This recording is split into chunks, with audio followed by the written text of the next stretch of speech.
আসসালামু আলাইকুম। আজকের এক ঐতিহাসিক সংবাদ সম্মেলন। এই সংবাদ সম্মেলনে বক্তব্য রাখতে চলেছেন বাংলাদেশের রাজনৈতিক ইতিহাসে সবচেয়ে গুরুত্বপূর্ণ নির্বাচনের পরে ভবিষ্যৎ বাংলাদেশকে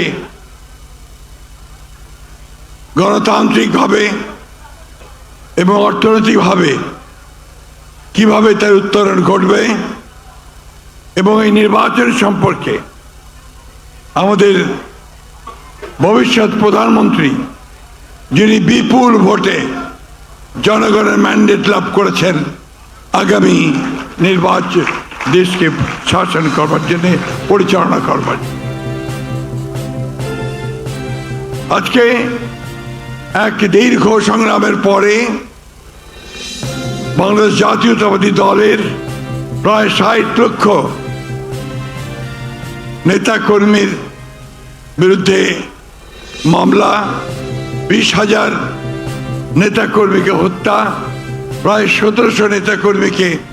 গুম করে দেওয়ার পরে জানুয়ারির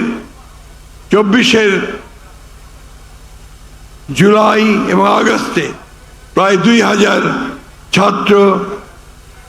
নারী, শিশুর আত্মাহুতির পরে, রক্তপাতের পরে আমরা আজকে একটা গণতান্ত্রিক পন্থায় ফিরে যাওয়ার যে প্রধান ফটক, সেই ফটককে উত্তরণ করতে চলেছি।